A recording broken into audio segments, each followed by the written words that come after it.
The New York Mets got back at the San Diego Padres, beating them at Citi Field after the Padres had beat the Mets all the way back in October. We got a crossover today. Locked On Mets, Locked On Padres. Let's get after it. You are Locked On Mets, your daily New York Mets podcast.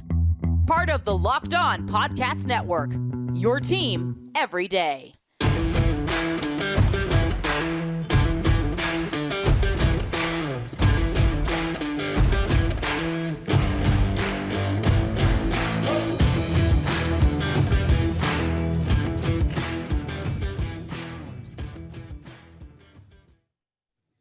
There is nothing like a Locked On crossover with the Mets and the Padres, two of the most exciting teams in the National League, especially after a series victory from your Mets. I'm your host, Ryan Finkelstein of Locked On Mets. Got Javi Reyes of Locked On Padres here.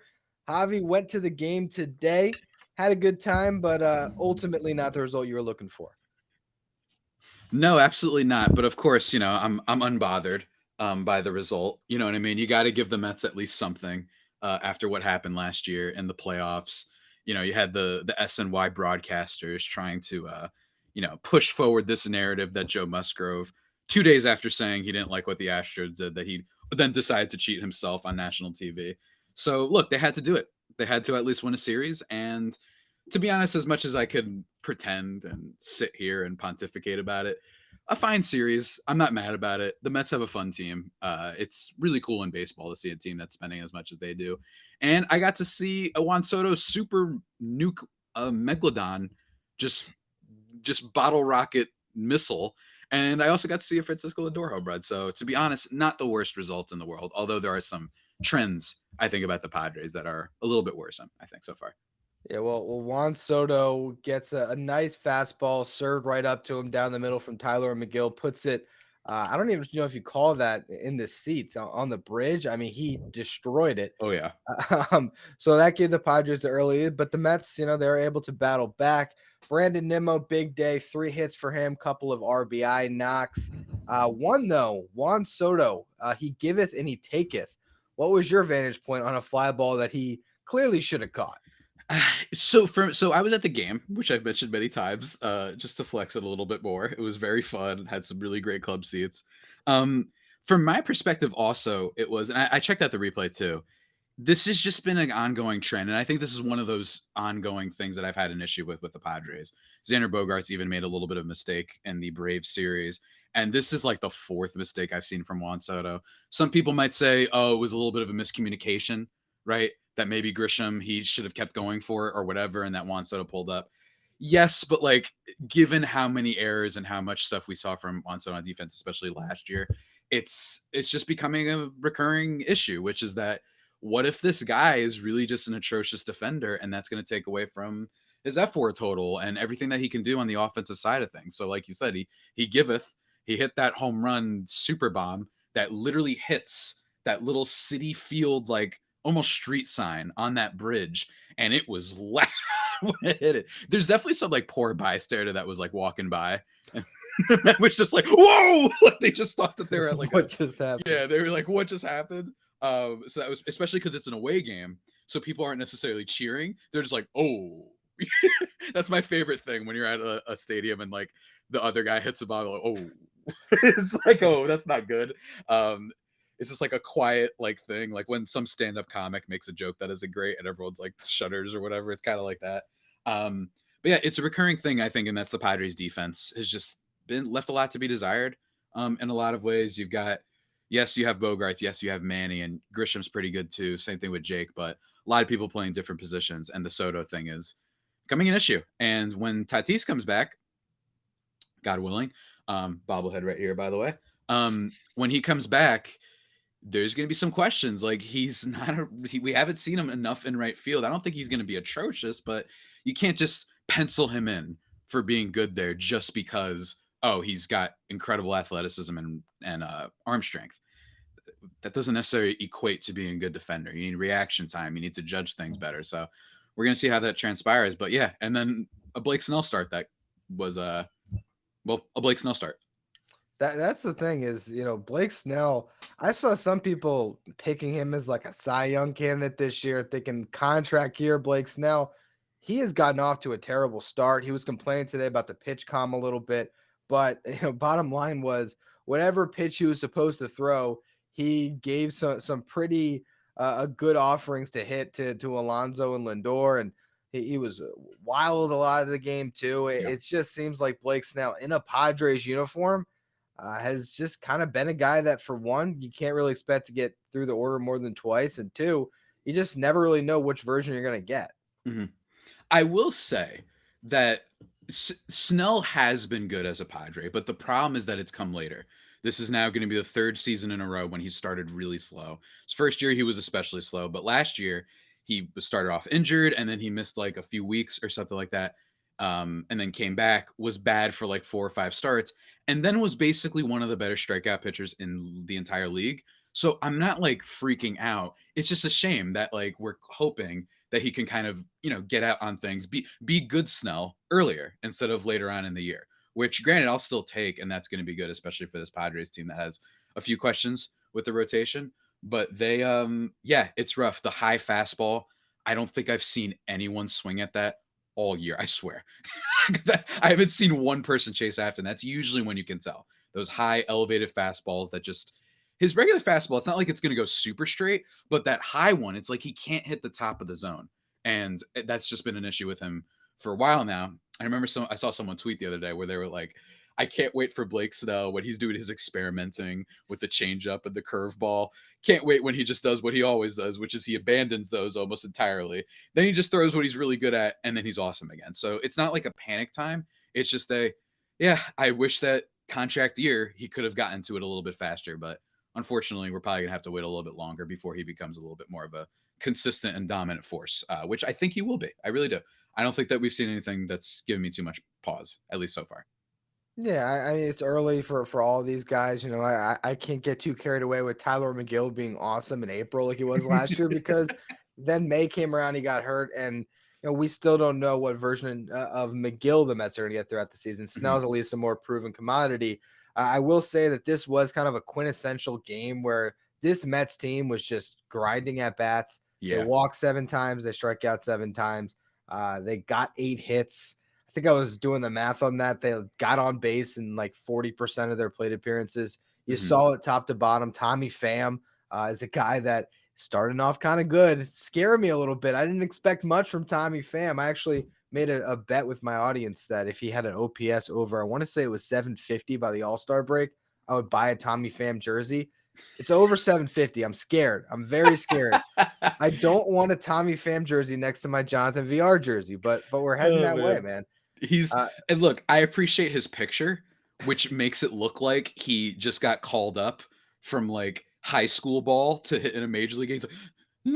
Like he just like looks so shocked every time, former Padre and all that. And yeah, I mean, that's another thing that maybe could actually go Snell's way, assuming they don't face them in the playoffs. Of course, that would be an issue, but it's a really tough matchup for a guy like Snell who uses a lot of pitches. He likes working the count, or not liking it, but that's what he does. And the Mets are not a super strikeout prone lineup, really. So it's a tough one for him. He is a type of team that would much rather Blake Snell face a team like the Yankees, face teams like that are a little bit more home run or nothing, because that's when he really tends to work a lot better. Like the Giants, I guarantee you he's going to throw like practically a perfect game for 6 innings against that team. But against the Mets with Canna, with these little pests, you know what I mean, that you have in your lineup. That's what they are. Like him and Nimmo doing his run to first base, that he always does. Like it's a really tough lineup for him to face, which is why, despite the Juan Soto home run, I was like, yeah, I mean, Blake Snell's starting to, though. It's early and it's a tough lineup. I think it's also one thing that I think is an underrated storyline is the Padres have been in extension talks with quite literally everybody. Just name them. They've extended most of them, from Cronenworth to Manny, right? Like basically everybody to Darvish and Musgrove. You haven't heard a peep about Snell. And I think that's because they are ready to kind of move on, and they think inefficient. We don't want to have this guy who we don't think that's going to age well either. A guy who starts way too slow in the season. What if he starts losing the bite on some of his better pitches? So I think he's probably gone, and I think they're going to look for someone else in the rotation to step up, like Ryan Weathers, who did step up for the team, which was very nice to see in game 2 of the series, which was nice.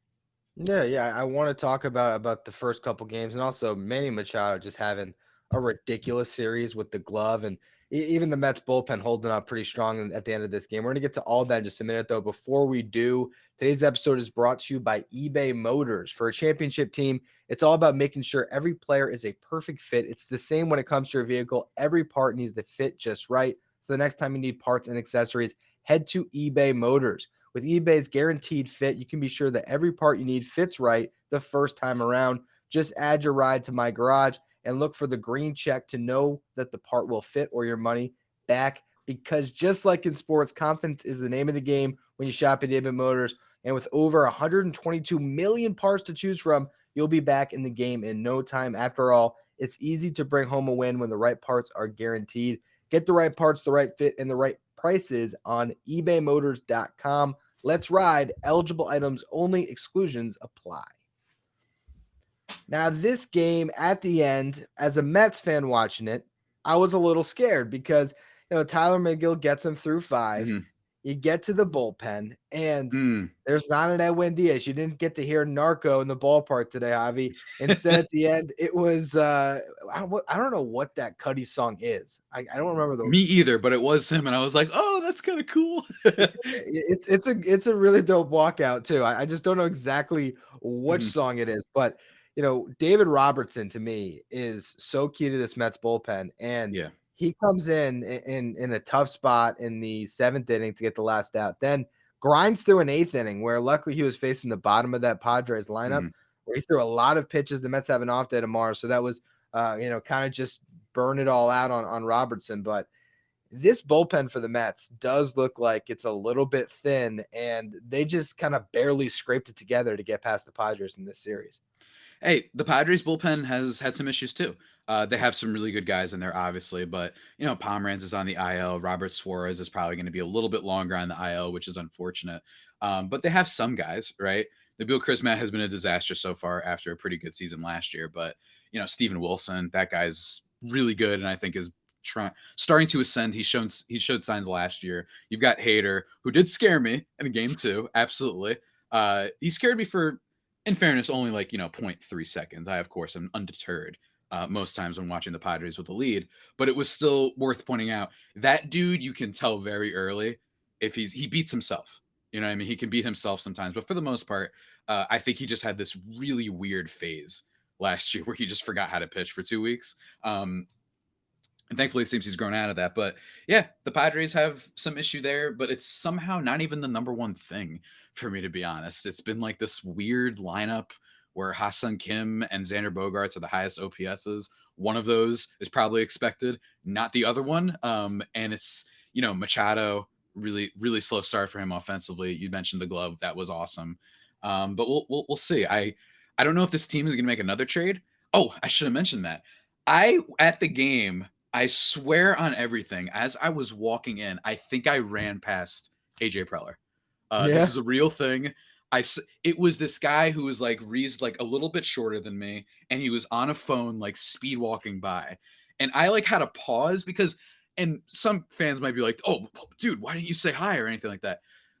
I'm sorry, I didn't expect the GM to just be there. You know what I mean? Like at the fan entrance. My only explanation would be that maybe it's just, it's an away ballpark. Maybe it was his first time. He didn't know where the heck he was going. Like that's the only thing. But oh man, I mean, it was like seeing a celebrity. It was like seeing God. Like it was amazing. It really was. So I was really happy. Unfortunately, it did result in a W. But if I could have talked to him, I would have told him also, can we figure out this Luis Campuzano thing? The hive is strong. The Campuzano hive, I mean, we're growing in numbers. Some would say we're growing faster than Apple in the 1990s. Like really just going up there. But once again, Austin Nola in the lineup. Wouldn't shock me if he's in the lineup for this Brewer series to start. I'm waiting because in one of these games, in this second game where Manny also made that really gorgeous spin move throw to first base, he went 3 for 4 with a double. And Austin Nola is slugging like 0.97 right now. And Campuzano, it's just, I don't understand how a guy who has that much potential is being blocked by him. Maybe when Musgrove gets back, that'll be a sign for him to catch 2 days. But my other thing that I would also complain about with the Padres is Blake Snell. I know he doesn't reportedly like pitching to him, but if you're not pitching well, I don't think you get the benefit of the doubt for that much longer, especially when there's this high potential young catcher. And it's not like you have prime Pudge Rodriguez behind the plate. Yeah, I get it if you have a superstar catcher or even just a pretty serviceable one, like you're like what the Braves have with Travis d'Arnaud, even, right? Former Met, not to bring back bad memories, but like, no, they don't have that. They have a guy who doesn't hit the ball very hard. He doesn't swing at too much bad pitches, and also the Mets ran crazy on him. He doesn't throw out runners, and teams have been doing this all year. So I just don't understand why he gets so many back-to-back days, to be honest with you, when Campuzano has more potential. Well, you know what? It's funny you mentioned that because it's a very similar situation to what the Mets got going on with Alvarez right now. Mm-hmm. They call him up because Narvaez hits the IL. And I will say, I was not, campaigning to see Alvarez to start the season. I do think he needed more seasoning in AAA. And we saw it in that at bat against Josh Hader. A big issue that you can look at with Alvarez is getting exposed to high heat. And, not laying off those pitches. And literally Josh Hader just says, I'm going to throw 7 balls at your eyes. I know. It was crazy. You're going to swing at 3 of them. At the same time, Tomas Nido gives you nothing offensively. And, Alvarez is here. At a certain point, what these guys need more than anything is MLB reps. We saw it last year with J-Rod. Like, Julio Rodriguez did not start off his career incredibly well. It took some time to go through that learning curve. And I think you got to, give these guys the opportunity. You have top prospects that are catchers that can actually maybe give you something on offense, which is rare in baseball. They're not going to learn just sitting on the bench. I mean, today, the SNY crew showed a lot of shots of Alvarez talking with Buck Showalter and talking with Lindor, and that's great that he's learning. He's not going to learn any more than getting into the box and actually hitting at the big league level and catching behind the plate. So these are 2 guys that I think both teams and both fan bases in particular are kind of just like, banging the drum. Like, let's see the kids. You want to see those players get their opportunities because the upside is so immense. Yeah. And it's not like say, not that he's been bad, he's going to be on the team, but like Mark Canha's got like a low, like 600s OPS. That's going to go up, right? Obviously, but okay, he hasn't been great, but it's a slow start. But then you look like at a guy like Eduardo Escobar, where it's like, but this guy's like atrocious.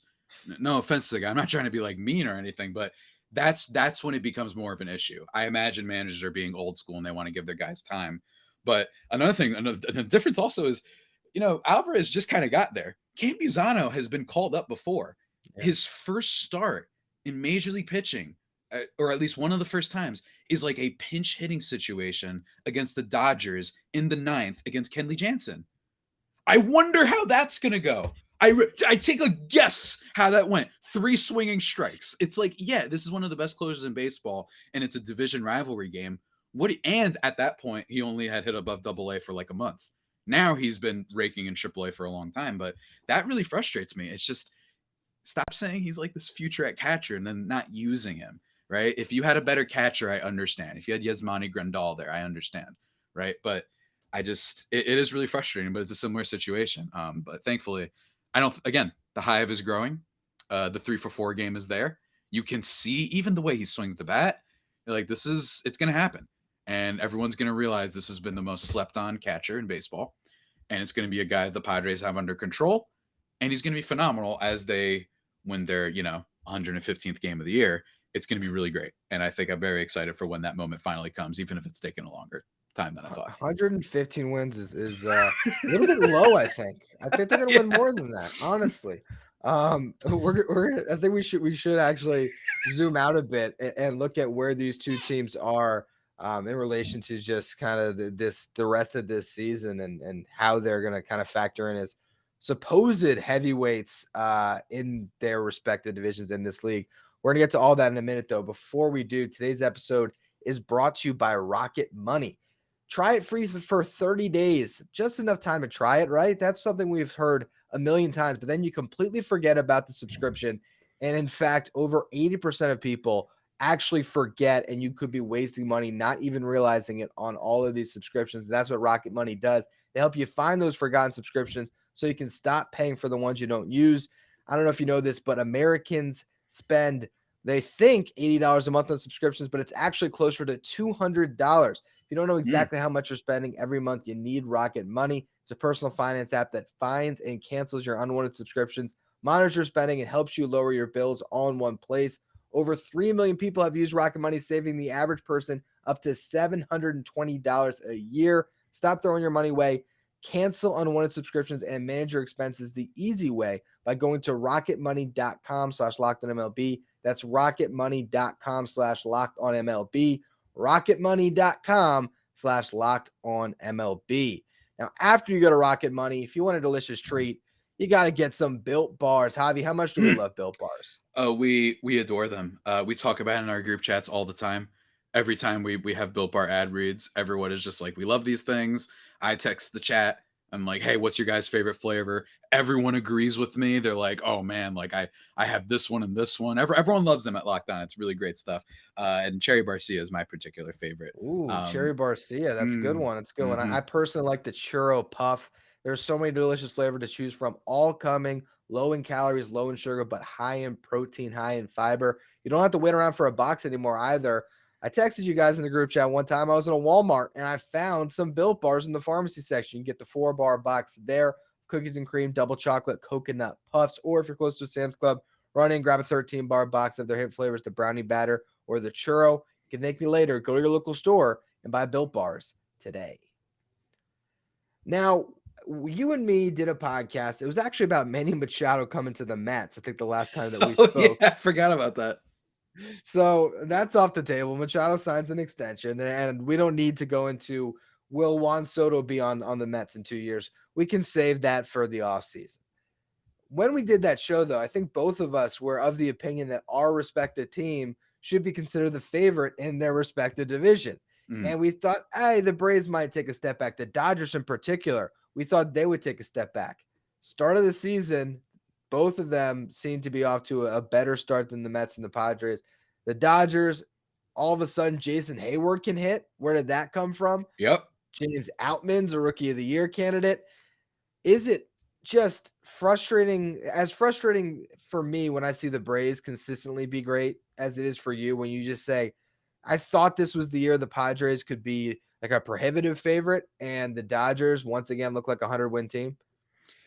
It is frustrating. Now, I will say that I was not as out on the Dodgers as a lot of people, not an Outman pun intended there. Because I was nervous. I'm in group chats with you too, where it's like, oh no, I see the Jason Hayward swing. What's going on? Stop. And that doesn't mean that I think Jason Hayward's going to be some all-star. It's just that these things add up. You know what I mean? You get something out of Syndergaard. You get something out of Hayward. If Hayward is a 1.5 win player for that team, it's a big deal. It just means that you have this guy that you can play maybe every 2 days or something who's going to hit for a decent amount of power. You know, Jason Hayward's always been a pretty good defender for the most of his career. So you look at that stuff and it adds up and you're like, all right, they got Gonsolin. Dustin May Gonsolin's coming back. They got Dustin May. They have all these guys that you're like, yes, I hate to break it to people, but yes, standards and recent history should account and be taken into consideration for your rankings and stuff like that. I absolutely think that if you're going to trust the team to be like, yeah, we lost Trey Turner, we lost Gavin Lux, and we're replacing Justin Turner. Yeah, Miguel Vargas has at least talent. He's got a good eye at the plate for one. I think that there's stuff there. And yes, they deserve a little bit of the benefit of the doubt. It's so fun to jump on the Mets and the Padres, obviously, because we're not dorks. No one wants to hang out with the dorky team. Oh, look, we have James Outman on our team. I love that. No. You know what's awesome? Xander Bogaerts hitting nuke bombs, by the way, one of which that won the Padres basically one of the games in this series. So much for him not translating, according to some Red Sox fans that we know. That is great. It's awesome, but it also is a little bit of a misunderstanding about how baseball works sometimes. You do need the stars, but I don't think that just stacking them over and over always amounts to everything. And I think that the Dodgers and Braves are showing that. The Braves are terrifying. Michael Michael Harris, you know what I mean? I know he's on the IL right now, but that guy wasn't necessarily being the most talked about. Then he's a Rookie of the Year candidate last year, and he's really awesome, it looks like, in every foreseeable way. So it is frustrating. It's annoying that these teams that are just always there, always there. But I do respect at least the Dodgers spend money. You know what I mean? At least it's not one of those teams that falls ass backwards into the playoffs. You know what I mean? Like the Milwaukee Brewers, right? Like who I literally will make fun of on every podcast. Teams like that don't do anything and they get rewarded with a crappy division and just some Rambob who just decides to go off for them, right? So, it's frustrating, but to me, not all that surprising. I think that people were jumping a little bit off the Dodgers bandwagon a little bit too much. What do you think with you and the Braves, though? Yeah, I think it's one of those things where the Mets and the Padres are teams that have tried to take shortcuts to the contention, right? They've tried to use free agency and big trades, especially on the Padres side, to shorten that window and get themselves into that level where they could contend early. The Braves and the Dodgers have just had a great system in place for a long time. And so they have the farm system. The Braves are now just these merchants of these ridiculous team-friendly contracts that just allows them to have the most annoying team in baseball, in my opinion, where you're like, hey, let's just lock up Orlando Arcia for 3 years, $7 million, because he's going to be our starting shortstop and it's cheap, and we just like extending everyone. It's frustrating, but it's well-run franchises. You can't knock them. There's a reason that they have stood atop their respective divisions for a very long time. It's because they do things the right way. And it doesn't mean the Mets or the Padres can't knock them off in a year. We saw the Giants do it one year. I'm sure that, whether it's in the playoffs or throughout a regular season, there will be times where the Dodgers and the Padres, or the Dodgers and the Braves, won't be atop. But more times than not, it feels like they will, because they're just, great at what they do, which is finding a way to win baseball games. Yeah. A lot of them. Absolutely. It's not over. Look, it's there's still so much time. There is something also to be said for just having superstars that rule, because then maybe bench guys will just step up. It's totally possible for you too, right? Like, and we don't know exactly who they will be, but say, not too long ago, the Padres, Mr. Jake Cronenworth was one of those. He just kind of was this bench guy that barely made the team and kind of blew up, and now he's extended for another 7 years. So it's totally possible. This is a team that Snell hopefully is going to get better. They're going to get Musgrove back. They're going to get Robert Suarez back. They're going to get Fernando Tatis Jr. in what can only be described as just the most beautiful coincidence in the world. They're going to get him back on 420, apparently. And then you have, what's it called? Just the fact that Soto, despite the home run yesterday, and Manny have started off really slow. They're not going to be 600 OPS guys. So just expecting them to be better. Grisham looks a lot better at the plate. Ha-Seong Kim, a guy that Padres Twitter tried to trade literally every day over the offseason for some unexplained reason. These are pieces, and it still is okay. No one ever said it would be easy. You know what I mean? It's never going to be easy. It's always going to be annoying against these teams. And I like it because you know what? I don't care once we get to the playoffs. The Dodgers are Peyton Manning, and it deserves a lot of praise. They'll be remembered for a long time, but they also blow it in the postseason. So I'm not, as evidenced by literally 6 months ago. So I'm not really scared of that part. And with the extra wild card team and all that stuff. So there's no real reason for panic. I feel like you mentioned the Giants. These giant, 100 win teams just come so sporadically and weirdly. The all-time winningest team for a single season, the Seattle Mariners, it was like after they lost A-Rod, Ken Griffey Jr., and Edgar Martinez, right? And then everybody has career years. So that whole regular season thing, I think, can be a lot. It's a fool's game to bet on stuff like that, in my opinion, a little bit sometimes, because you just don't know what kind of weird, chicanery will happen that the baseball gods will decide to, exhibit. You have to see how it all pans out. But there's still a lot of hope for both of these teams. I think they're going to be fun as the season goes along, too. Yeah, I think so. I think, ultimately, the smart money is still on probably the Dodgers and the Braves to win this division, because that's what they do. But the Mets and the Padres are two of the most talented teams in baseball that can easily get hot for a couple months and really start rolling at any point. We know that the best version of the Mets and the best version of the Padres are teams that can win the World Series this year, which is why they are going to be so much fun to cover throughout the season. And whenever our two teams meet, we'll hop on a podcast to do a crossover Thank you all for making this your first listen today. You can follow me on Twitter at Finkelstein Ryan. Follow Javi at Javi with 2 eyes Pano. And where else so you can find, oh yeah, your incredible writing at Just Baseball. Thank you. We should plug some of the articles you've been doing. AJ Preller is Russell Westbrook. I love that one. And today, Ryan Mountcastle. What Castle describes him best? It's really what the people need to be reading. So I want people to check those out. I've had a blast editing those over at Just Baseball. So make sure you check all that good stuff out. And for your second listen today, Locked On Fantasy Baseball. You want to win your league this year? You want to check them out? You can find them wherever you get your podcasts and on YouTube, part of the Locked On Podcast Network, your team every day.